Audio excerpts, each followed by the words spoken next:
The skies of Capitoline are characterized by giant hypercanes, heavy rains, and rapid winds. But as of now, they're devoid of life. Let's fix that. This episode is going to be focusing on the origin of flight on Capitoline. How will flying creatures begin to evolve on Capitoline? And on this ever-changing planet, how will those creatures adapt to the future?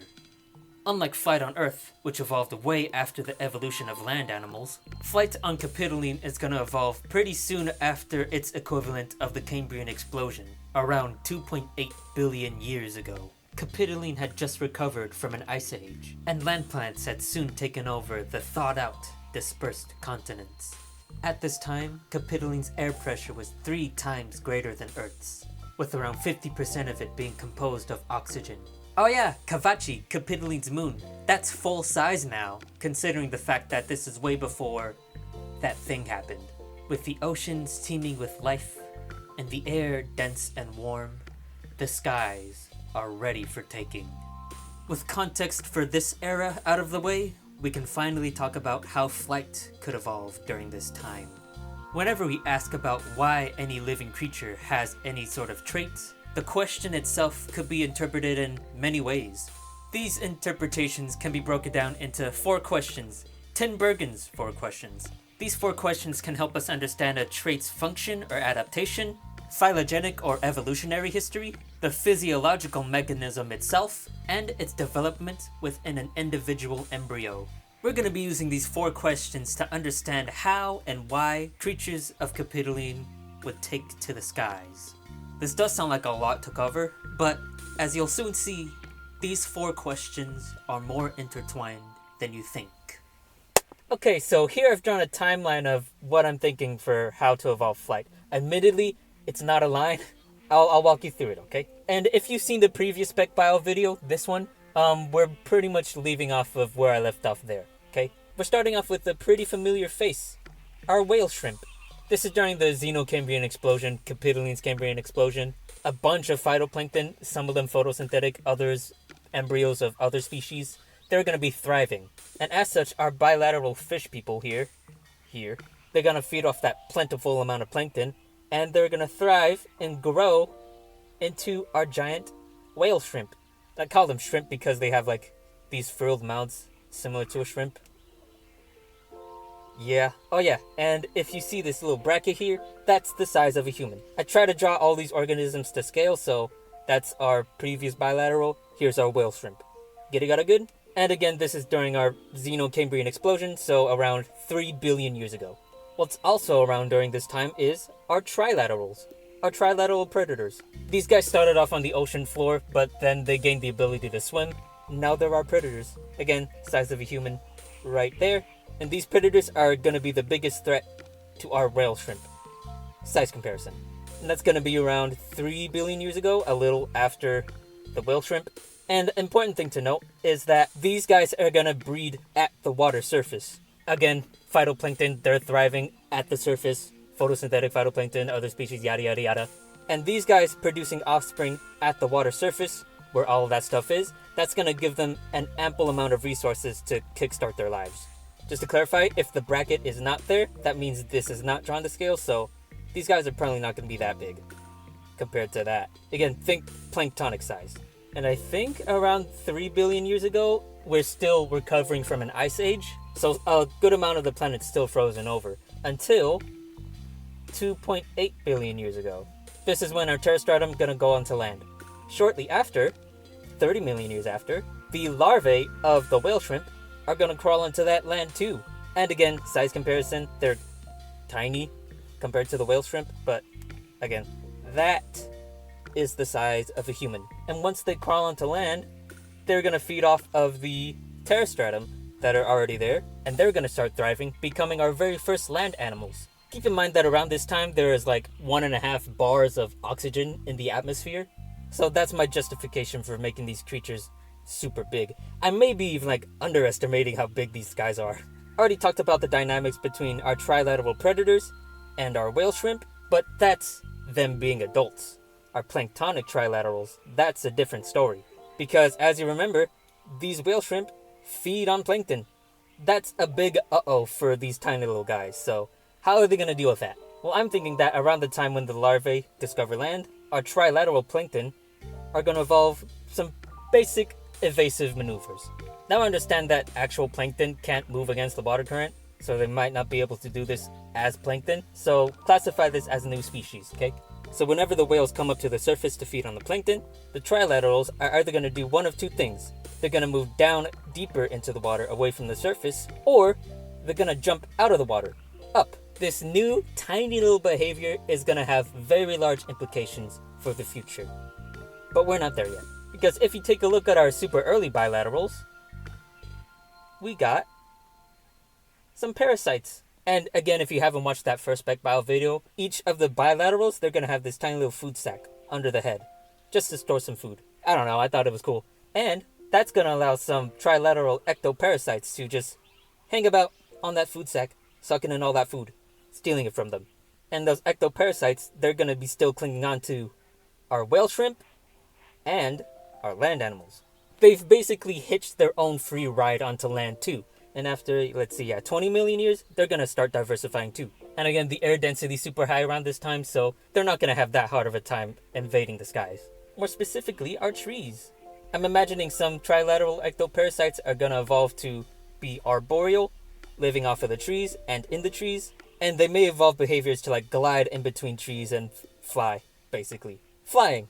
While that's happening, I'm thinking another clade is going to evolve into insectivores, again feeding off of our larvae here, our land animals. I'm thinking they could also fly too, but I'm having a harder time justifying that. I'm thinking they'd rather just stay on the ground, or as ectoparasites to these guys. Now, throughout all that time, this down-up sort of behavior, with the little guys evading the big whale guys by swimming downwards and upwards, that's gonna continue happening for millions of years. And the up guys, the juveniles, yes.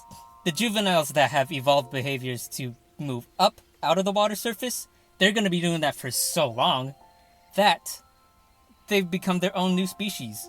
I'm going to call this down-up speciation. Those that have moved down are going to stay in the ocean and become our trilateral predators as normal.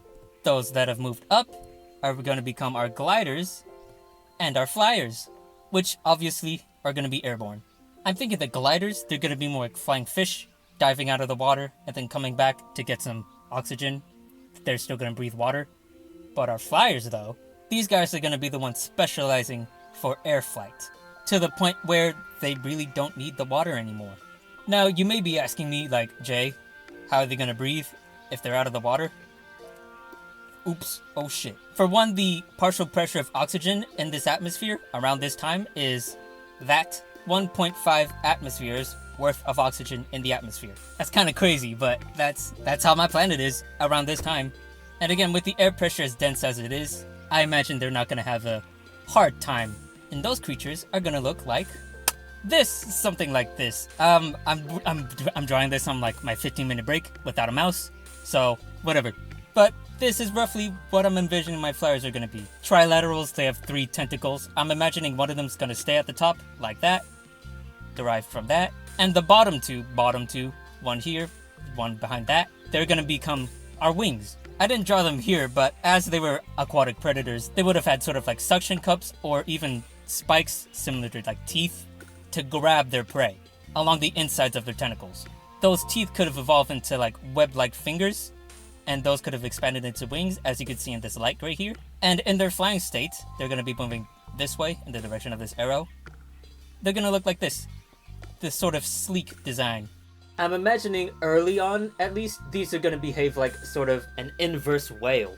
They're going to spend most of their time in the air and diving into the water very briefly to get some oxygen. It's around this time too that they'll also still be feeding on the whale shrimp and other sort of fish. But all of those land critters, plants and animals, that's untapped potential. As our flyers adapt to be able to spend more time out of the water, they'll for sure take advantage of all of that land food, becoming a dominant force in Capitoline's early skies. Now here's just a fun visual for you guys. So as these flyers are feeding off of more land critters, they're still gonna be flying into those land critters at top speeds. So while they're scooping up their prey, they may also inadvertently destroy some trees, maybe do a little bit of unintentional, very fast landscaping. Anytime they eat, it's pretty much gonna be a very destructive event. I don't know, I just thought it'd be cool to mention. Now, not only have we designed a flyer for Capitoline, but we did it while answering all of Tinbergen's 4 major questions. They adapted flight in order to evade predation in the early stages of their lives, which later branched off into a separate clade, separating themselves from their ocean-dwelling relatives, and later splitting again into a gliding species and a flying species. They propel themselves by lifting off with their 2 back limbs, which are comprised of the webbed membranes they use for flight. Now, with all that together, that took like 60, 75 million years ago-ish? I don't know if flight on Earth took that long to evolve. I don't know if that's a good ballpark. But with this dense of an atmosphere, and the fact that Capitoline is smaller than Earth, that means lower gravity, I think that's fine enough. However, that dense atmosphere, that's gonna get blown away by Romulus' stellar winds. So, flight may be easy now, but what's it gonna look like in the future, after all this? By the way, we're done with Tinbergen's 4 questions. Now it's just more fun. More spec bio. Yay! We're gonna be jumping forward by a big amount of time, so these creatures are gonna change a lot, especially with Capitoline's changing atmosphere. More specifically, the time frame we're gonna be looking at is this one. 1,373,000,000 years ago.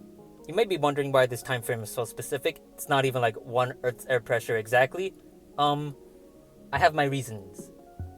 The reason why I'm listing the oxygen here is aerobic respiration. The more oxygen you have in the atmosphere, the larger you can make your creatures without them suffocating themselves. Compared to when the Fliers first evolved, the atmosphere is basically just cut in half. Air pressure is half as low as then, air density is half as low as then, the partial pressure of oxygen is lower than then. Now, this is going to cause one of 2 things. The reason why flight took so long to evolve on Earth is because it's very demanding in energy and oxygen. It's very hard to take off. You need a lot of energy to overcome the force of Earth's gravity, so that has to be taken all into account. Flying creatures on Earth overcome these obstacles by reducing the amount of drag that their bodies experience during flight, and we sort of already solved this when they first evolved, again with this body form here. The other method is reducing their weight, either by shrinking in size or reducing the density of their bodies. The biggest obstacle to reducing an animal's weight is bone mass. Bones are heavy. Birds solve this by getting rid of their teeth, made of bones, some of them being replaced by a beak made of keratin, a lighter material. Some birds have what's called pneumatic bones, bones with tiny little air sacs that again help reduce the bird's bones' weight. Now there is something that our Fliers had in the past that would, if removed, make flight easier. Again, watch the first spec bio video, but the trilateral predators started off as walkers. Leg. Ta-da. This shell on top, it did help when they were on the ocean floor to protect against the deadly solar radiation, but their descendants are now taken to the skies. That shell is probably way too heavy to do all that. And low-key, I'd never mentioned this, but I solved this problem like way earlier. I'm imagining that these guys will soon form internal shells. Their shells would have evolved to be inside the skull, or inside the body, around the time they became our predators. So way long ago. So problem solved there. So we have reduced bone and shell mass in general. I'm also thinking, oh fuck me, I did that on the wrong layer. I'm also thinking that as our Fliers shrink as well in order to make their flight easier, another clade is gonna split off. So our Fliers, again, they've shrunk in size, but considering there's still a lot of oxygen in the atmosphere, they might still retain like a big size. They just shrunk. Our second clade, however, they're gonna start flying less and become walkers. Well, at least at the start, they may still like be able to fly, sort of like in an in-between state between those two. But at some point in between this, I'm thinking that these wings, they're gonna become like vestigial organs. They're not gonna fly anymore. And that's especially true considering like this isn't the end of the atmospheric loss.